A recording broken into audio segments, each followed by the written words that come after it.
Madame, monsieur, merci de nous suivre. Madame Félicienne Kessé est avec nous. Monsieur Jean-François Kwasi est avec nous. Bonjour à vous. Oui, bonjour. Alors, Bonjour. vous avez été nos consultants pendant toute l'année 2014. Oui, Grandesécoles.net, juste. c'est cela. Mhm. Alors, il y a un grand bilan à faire parce que beaucoup de thèmes ont été abordés. Lorsque l'on voit la liste un peu de tous les sujets abordés, quand on les prend pêle-mêle, je vous demanderai peut-être de revenir sur certains sujets qui vous ont le plus marqué ou qui ont eu le plus de réactions par rapport au public également. Merci, Mariam. Je pense qu'au niveau des thèmes qui ont marqué le public et pour lesquels nous avons eu beaucoup de retours, il y a par exemple la typologie aviaire, comment s'orienter après le bac. Les parents ont beaucoup réagi. En fait, il s'agissait d'un thème qui parlait de comment s'orienter après le bac et c'était en rapport avec des types d'oiseaux. On avait 7 types d'oiseaux. Par exemple, le colibri, le pic. Par exemple, le pic, lui, il insistait sur une formation. Donc, je vais être pompier depuis tout petit. Quelles que soient ses notes, quelles que soient ses qualités, ses défauts, il persiste, il veut être le pic, par exemple. Et bon, on a montré un peu les défauts des personnes. Et ça a vraiment marqué le public. Il y a beaucoup de réactions positives. Et juste pour ajouter un peu à ce que disait Mme Kessé tout à l'heure, alors il faut comprendre que nous avons développé 45 thèmes au cours de l'année 2014, 45 thèmes. Et sur les 45 thèmes, il n'y en a que 4 qui ont été développés donc, dans le sens de l'orientation scolaire et professionnelle. C'est vrai, c'est très peu, mais il faut comprendre que nous ne choisissons pas généralement pas les thèmes comme ça. C'est des parents, des élèves et des étudiants qui nous proposent les différents thèmes dont on doit parler. Et donc, il faut comprendre que l'orientation scolaire et professionnelle, Madame Kessé le disait tout à l'heure quand elle parlait de la typologie aviaire, c'est une question qui est particulièrement importante aujourd'hui, il faut le dire, parce que beaucoup d'enfants vont à l'école sans véritablement savoir ce pourquoi ils vont à l'école. À la fin des études, on ne sait pas pour quelle formation, ou du moins après son cycle secondaire, pour quelle formation opter, ou encore pour quel métier opter. Alors c'est des questions qui sont vraiment difficiles à cerner, surtout au niveau des élèves et des parents qui ne s'intéressent véritablement pas à cette question d'orientation-là. Et quand c'est ainsi, l'enfant, par moment, nous avons parlé d'ailleurs ici, en début du mois de janvier 2014, de la violence de l'échec scolaire. Selon l'UNESCO, c'est environ 20% de nos élèves qui abandonnent l'école chaque année sans aucune qualification. Les 20%, ça peut paraître vraiment minime, mais imaginez que nous avons plus de 4 500 000 élèves en Côte d'Ivoire. Cela représente environ 800 000 élèves qui abandonnent l'école chaque année sans aucun diplôme, sans aucune qualification. C'est énorme. Tout cela, il reste comme ça sur le carreau. Donc, c'est en fait des questions qui ont été développées ici et qui ont intéressé plus d'un. Puisque au cours de l'année 2014, nous avons reçu plus de 500 appels téléphoniques. Mais là où se trouve le problème, c'est que nous avons pu ouvrir chez nous que seulement 50 dossiers. Et là, c'est un gros problème quand on tient compte de la population ivoirienne. Eh bien, 50 dossiers, c'est très peu.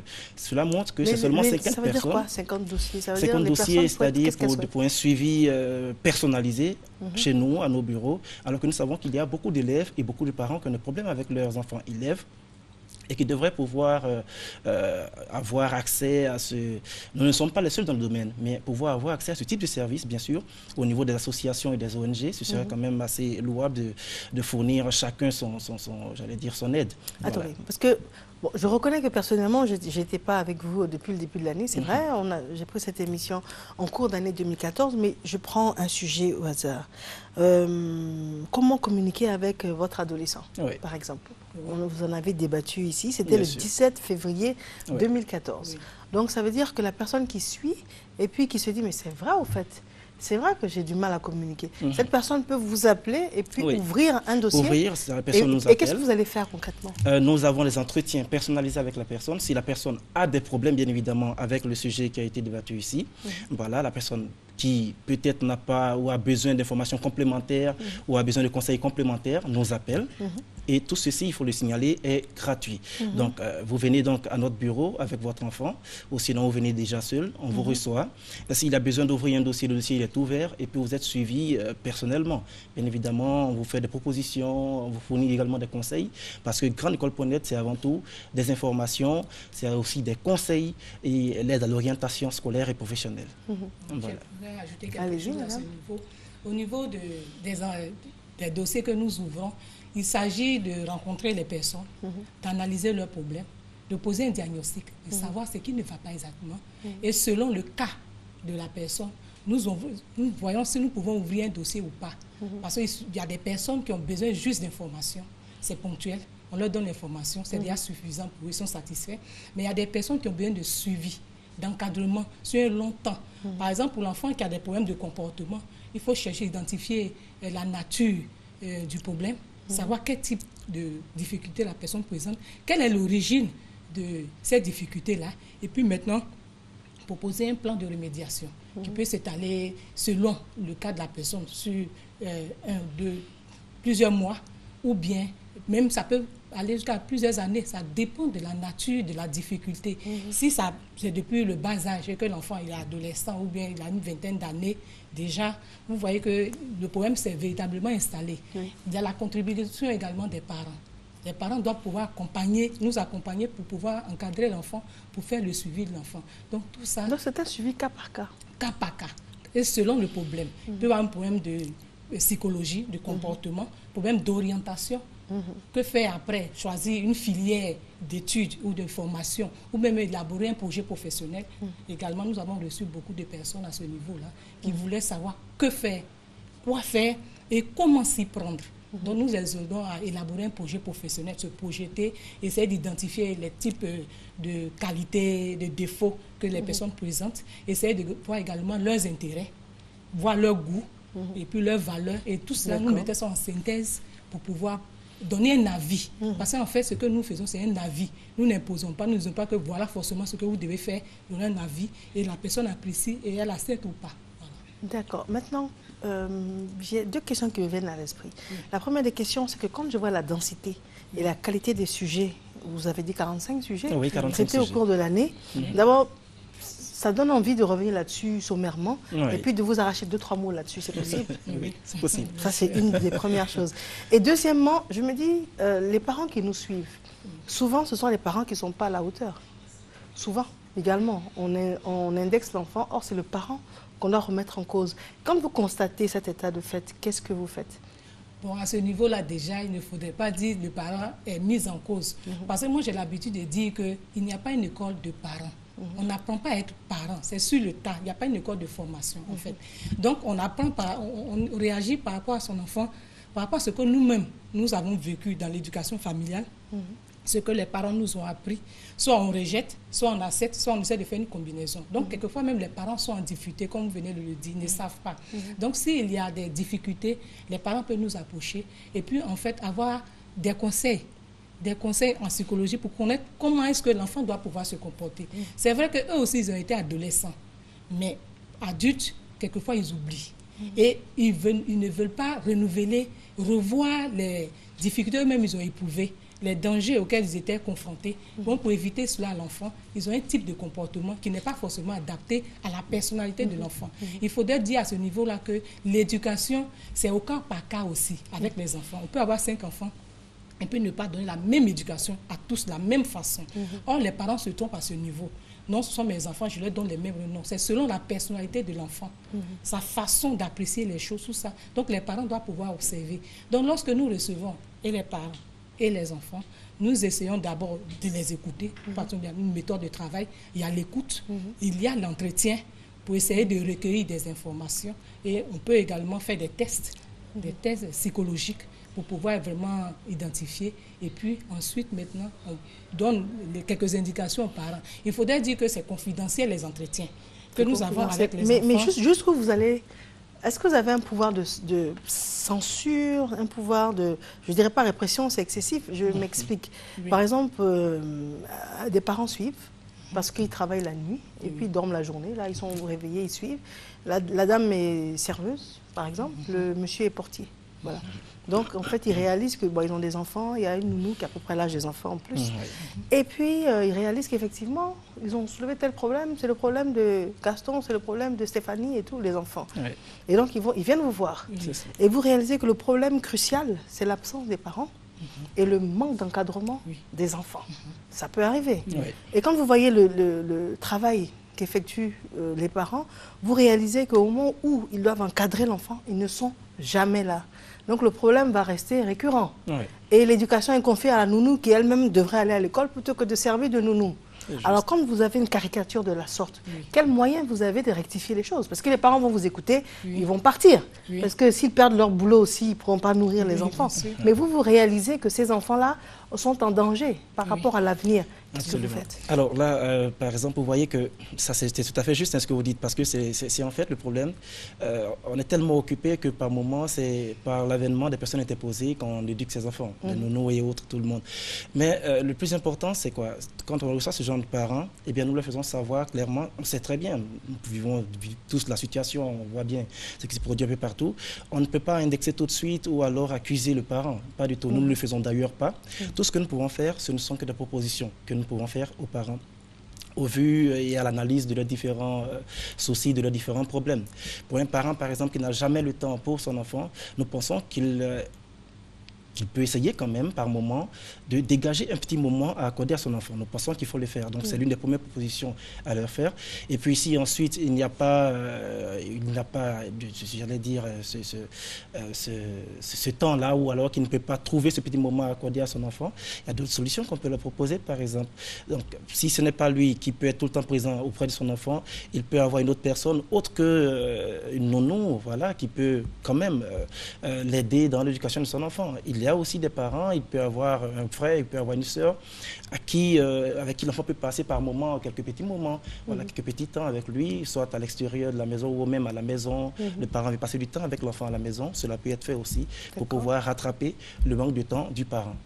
Bon, ce que j'aimerais ajouter à ce niveau-là, c'est vrai qu'il a parlé de substituts des parents. C'est-à-dire que les parents ne peuvent pas être présents, donc confier l'éducation à certaines autres personnes. Mais si on veut rester au niveau même des parents, il faudrait pouvoir leur expliquer les retombées, les conséquences de leur comportement. Parce que quelquefois, ils n'ont pas toujours conscience de ce fait-là. Leur expliquer, et puis expliquer aussi par rapport aux besoins des enfants. Les enfants ont des besoins de contact, d'affection, tout ça, leur présenter des situations. Et lorsque, en général, nous leur présentons la situation, les parents essaient de se recadrer. C'est vrai qu'ils ne passent pas 24 heures dans la journée, il y a 24 heures, ils ne passent pas les 24 heures au travail. Donc, même s'ils ont 1 heure à passer à la maison, ils peuvent consacrer 5 minutes à l'enfant. Juste, selon le cas, bien sûr, essayer de parler avec leur enfant, de savoir un peu leurs besoins, quelle est leur vie, voilà leurs préoccupations. Et ça, vraiment, les enfants apprécient énormément. Même 5 minutes dans la journée, c'est déjà suffisant pour les enfants. Ils ont besoin de la présence de leurs parents à ce moment. 5 minutes.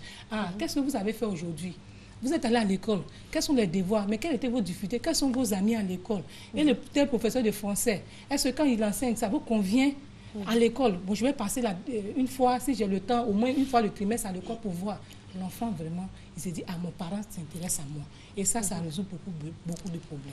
Voilà. Alors, je vais être plus direct dans ma question. Oui. Est-ce que vous avez la possibilité de faire des comptes rendus, de faire intervenir une assistante sociale, de retirer un enfant à ses parents lorsque vous réalisez que l'enfant est en danger? C'est vrai qu'il y a cette possibilité-là, mais nous ne sommes pas encore arrivés à ce niveau-là. Mais concernant nos interventions ici, il y a une association de parents d'élèves d'une des écoles de la place qui nous a sollicité pour pouvoir co-animer une conférence sur le thème de la violence en milieu scolaire. Et nous l'avons co-animé avec un pédopsychiatre. Donc, c'est-à-dire que nous faisons intervenir également les personnes extérieures, mais qui complètent un peu ce que nous faisons. Le pédopsychiatre, c'est... Bon, en fait, comme on le dit, c'est un psychiatre. Il s'occupe également des problèmes de comportement, voilà, des maladies mentales, tout ça. Mais c'est un médecin par rapport au psychologue qui, lui, travaille avec la parole. C'est avec la parole que lui guérit. Or, le médecin, lui, prescrit des médicaments. Mais ils ont une autre approche par rapport au psychologue que nous, par exemple, nous représentons. Donc, avec tout ça, ça contribue à montrer, mais retirer un enfant, je pense qu'à ce niveau-là, au niveau de la structure, on n'est pas encore ailleurs. Mais nous collaborons avec des personnes. C'est vrai que moi, par rapport à mon métier, nous avons des contacts au niveau de la DREN, parce que nous sommes en collaboration également avec la DREN Abidjan 1. Vous nous précisez ce que ça veut dire? La Direction régionale d'éducation nationale et de l'enseignement technique Abidjan 1. Nous voulons saluer monsieur le DRENet, monsieur Samas. Voilà. Et en fait, il y a une structure au sein de la DRENet par exemple, qui s'appelle la DEMOS, qui s'occupe de tous les cas sociaux.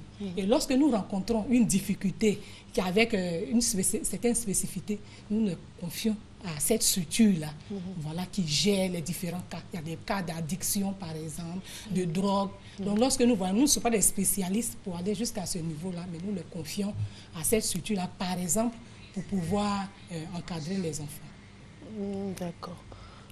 Et ajouter un peu aux différentes activités que nous avons eu à mener au cours de l'année 2014. Il faut dire qu'en plus des conférences débats que nous animons, et d'ailleurs le partenariat, c'est un partenariat que nous avons avec les différentes directions régionales d'Abidjan, donc Abidjan 1, 2, 3 et 4. Et nous organisons donc régulièrement au cours des années, donc de l'année scolaire, ce que nous appelons le train de l'orientation. Donc c'est en fait une tournée d'information d'orientation que nous organisons. Donc nous faisons une tournée dans différentes écoles, donc établissements secondaires, où nous allons avec les ordres de métier pour passer l'information au niveau de la formation ou du moins de l'orientation scolaire et professionnelle. Avec chaque ordre de métier, nous tournons donc dans différents établissements pour fournir les informations et aux élèves, mais également aux parents et aux étudiants qui sont intéressés par la question de l'orientation. Et puis, en fin d'année, il y a ce que nous appelons le salon de l'orientation. Et d'ailleurs, à ce propos, nous voulons dire un grand merci à la RTI qui a été un partenaire vraiment de taille, partenaire inégalé au cours de la 3e édition qui s'est déroulée récemment. Voilà, au plateau. Alors, dernière question à vous poser. Quand je vois la qualité des sujets proposés pour 2014, 2015, qu'est-ce que vous prévoyez? 2015, c'est encore des sujets beaucoup plus alléchants, il faut le dire. Voilà. C'est des propositions qui nous sont faites, je le disais tout à l'heure, par des parents, par des élèves, par des étudiants. Là, déjà, je peux vous assurer que le lundi prochain, on va parler de la procrastination. Donc, pour tous ceux qui ont l'habitude de remettre à demain ce qu'ils ont à faire, parce que c'est aussi l'une des grandes causes d'échec en Côte d'Ivoire, il faut le dire, au niveau de nos élèves et étudiants. Donc, la semaine prochaine, déjà, c'est ce dont on va parler. Alors, donc, il y aura de très beaux thèmes encore. Peut-être qu'on aura à revenir encore sur quelques thèmes au cours de l'année. De l'année 2015, mais ce sera toujours pour aider les parents dans l'éducation familiale de leurs enfants, pour pouvoir mieux les encadrer, mais aussi pour la vie scolaire, pour l'orientation scolaire et professionnelle. Donc tout ça sera toujours à l'ordre du jour. À l'ordre du jour. Mais comment les parents rentrent en contact avec vous? Par le biais de l'émission, téléphone, par mail? Comment ça se passe? Oui, déjà, réunions, il faut le dire par le biais de l'émission, parce que la RTI nous a fait savoir qu'elle reçoit beaucoup d'appels ici pour des parents qui sont intéressés par tout ce dont nous parlons. Et donc, depuis que nous avons la possibilité de donner ici des contacts directs, nous recevons de nombreux appels. Voilà, donc déjà par notre adresse mail, en se rendant sur le site web de grandesécoles.net. Voilà, à partir de là, on a une adresse mail donc, à laquelle on pourra nous écrire. Et puis, il y a des contacts téléphoniques, bien évidemment, qui crépitent tout le temps. D'accord. Alors moi, je vais terminer par là. Je vais peut-être citer juste 10, parce que c'est tellement riche. Je vois par exemple apprendre la réussite scolaire. Donc ça s'apprend. C'est ce que ça veut dire. s'apprend. Ça, c'était le 6 janvier 2014. Très bien. Comment fixer des règles à votre adolescent? Oui. Donc ça veut dire qu'il faut encadrer l'adolescent. Donc ça veut dire que ce sont des sujets sur lesquels les personnes qui nous écoutent peuvent revenir en complétant. Très bien. Ça, c'était par exemple le 3 mars 2014. Oui. Comment choisir une formation d'études? Qu'est-ce que ça veut dire? Comment choisir une formation d'études? Ça, c'est en fait au niveau de l'orientation scolaire et professionnelle. D'accord. Voilà. Très bien. Je continue. Comment apprendre une leçon de façon efficace selon le profil de l'apprentissage? C'est un problème récurrent. L'enfant apprend dès que l'examen est passé, dès que la journée est passée, envolé. Cela, c'est selon le profil d'apprentissage. Il y a 3 types de mémoire. Il y a la mémoire visuelle, la mémoire auditive, la mémoire kinesthésique. Donc, il faut apprendre à se connaître, savoir comment on fonctionne pour pouvoir mieux apprendre. Donc ça, ce n'était que le 3e sujet, c'était le 24 novembre 2014. Préparer l'entrée de son enfant au collège. Ça encore, c'était un problème important. Parce que l'entrée en 6e, c'est un cap. Voilà, donc ça doit se préparer. D'accord, ça c'était le 6 octobre. Congé de Noël, période de révision, on en a parlé, c'était le 22 décembre. Très bien. Ça en fait 7, il ne me reste plus que 3. Parents, comment réagir au comportement des adolescents pendant les vacances? Qu'est-ce que les adolescents font pendant les vacances? Bon, en fait, ça donne à beaucoup d'activités de loisirs, parce que dans les activités journalières, il y a les 24 heures, moi je reviens toujours là-dessus, il y a des périodes d'études, de repos et de loisirs. Donc c'est vrai qu'il y a beaucoup de temps qui sont consacrés aux loisirs, mais il y a un peu trop et les enfants se laissent aller. D'accord, parce que ça on entend ça, non mais maman, je suis en vacances, je vais souffler un peu, demain. Voilà, et ça on en parle lundi. On en parle lundi déjà. Très bien. Et il m'en reste 2.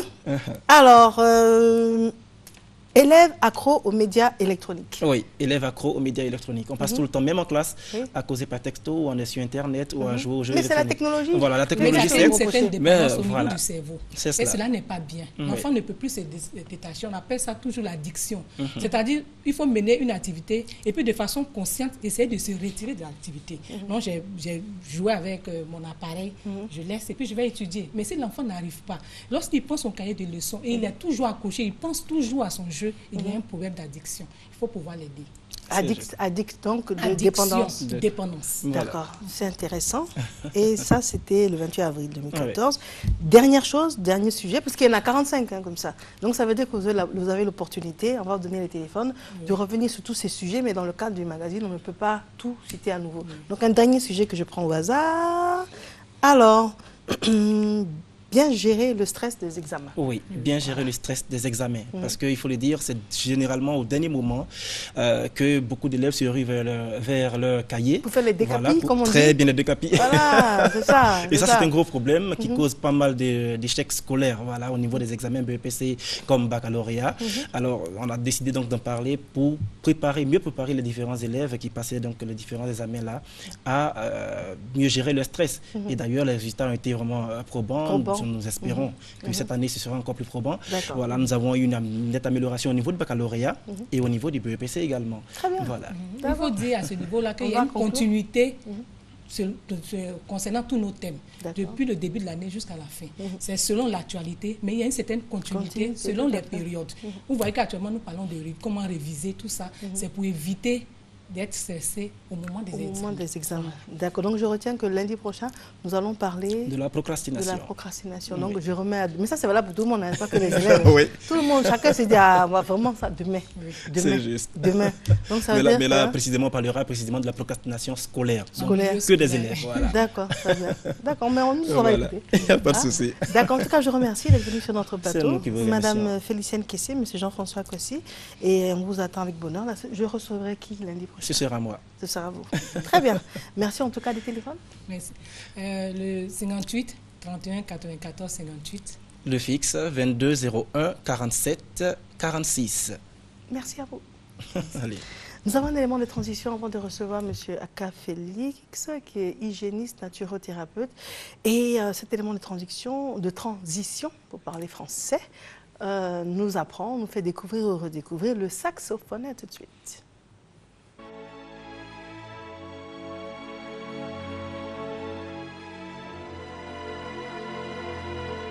Nous allons parler ce matin du saxophone et donner son historique. Il a été inventé en 1846 par Adolphe Sax, chanteur.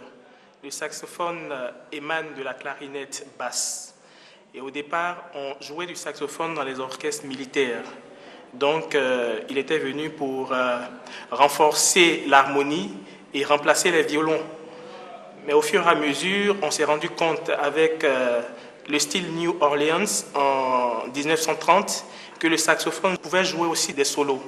Donc, on a remplacé sa qualité première et on lui a donné le rôle de solo.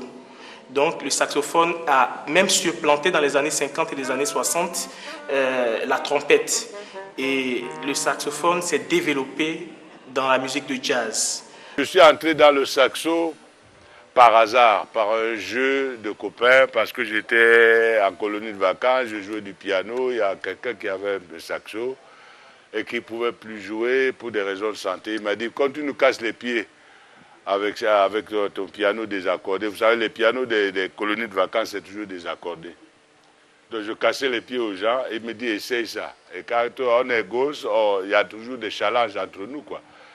Je ne peux pas dire que ça m'a plu au départ, hein. Ce n'est pas un coup de foudre. Hein. C'est une histoire d'amour vraiment crescendo, quoi.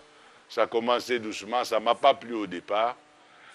Et je ne devais pas lui plaire non plus. Puis finalement, on a fait un bout de chemin ensemble jusqu'à faire 50 ans. Minimum de métier et des années avant pour apprendre, évidemment. Je prenais du piano normalement parce que j'étais en France quand j'étais jeune et que dans les écoles là-bas, il y a des professeurs, quoi. Que si tu es doué, il y a des instruments, tu peux apprendre. Et puis ça, quand c'est arrivé, j'ai fait comme pour le piano, j'ai pris un professeur, j'étais au collège à La Fontaine à Château-Thierry. j'ai pris un professeur. Et puis quand j'ai déménagé, je suis allé à Reims, j'ai pris un autre professeur. Et puis le restant, je l'ai appris en fait sur le tas, quoi. Parce que les musiques qu'on fait, il faut évidemment apprendre le côté académique, mais il faut aussi avoir les oreilles ouvertes pour tout ce qui se passe autour de toi. Alors c'est une combinaison bizarre. La mayonnaise peut prendre ou ne pas prendre. Là, en l'occurrence, elle a pris, puisque je suis devant vous. Le saxophone fait partie de la famille des instruments à vent. Et les instruments qui sont dans cette famille sont les instruments dont le son est obtenu par la mise en vibration d'une colonne d'air. Voici la colonne d'air, c'est le tuyau de l'instrument. Et d'une hanche, la vibration de cette hanche-là fait vibrer la colonne d'air. La hanche, c'est une lamelle de roseau. C'est comme le bambou de Chine chez nous ici on dirait, mais c'est une lamelle de roseau qui a été travaillée. Et cette hanche-là se met sur le bec. Et ensemble, le bec et l'anche font vibrer le corps de l'instrument. Et on obtient le son par le pavillon.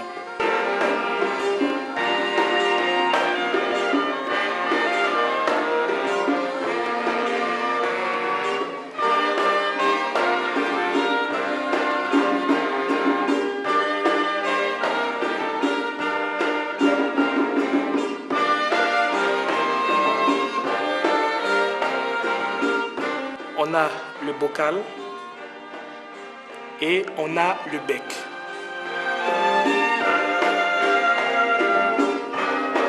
Le corps de l'instrument comporte des trous et des clés.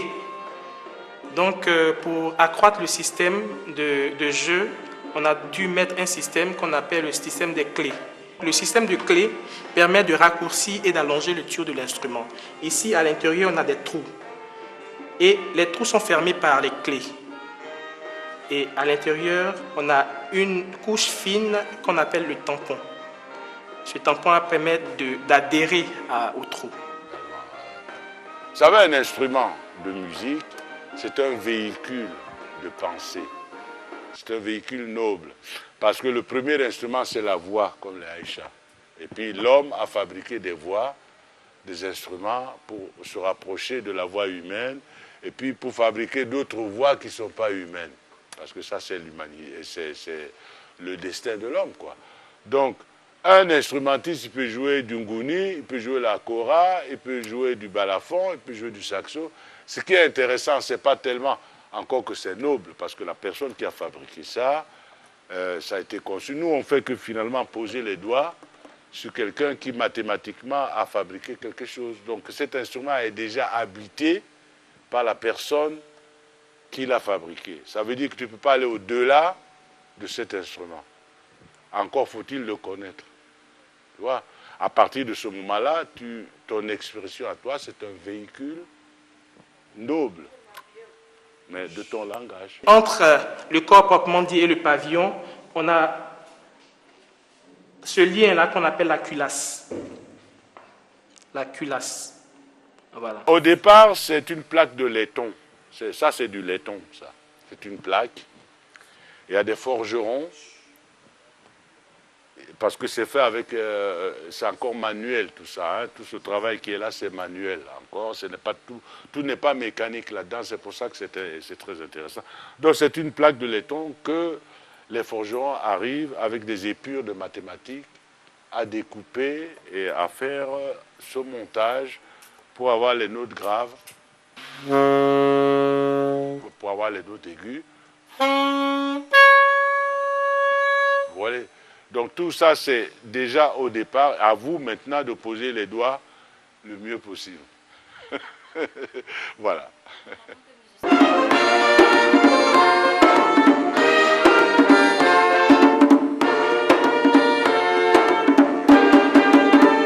Il existe les saxophones soprano, si bémol. Le premier saxophone soprano, c'est celui-là. Saxophone soprano. Le deuxième saxophone, si bémol, soprano, il est dans cette forme-là, mais un peu plus petit. Ensuite, on a le sopranino, le saxophone sopranino. Après, on a le saxophone alto, qui est ici, présent. Ensuite, on a le saxophone ténor, c'est celui-là. Le saxophone baryton, c'est celui-là. Le saxophone baryton, majestueux, plus grand, légèrement tourné vers le haut. Le pavillon est encore plus grand. Le son est plus grave. Donc, tous ces instruments deviennent de plus en plus grands selon la hauteur de son, selon le registre. Quand le registre devient plus aigu, l'instrument est plus petit. Quand le registre est plus grave, l'instrument devient plus grand. Parce que le tuyau de l'instrument agit sur la sonorité, sur le timbre de l'instrument.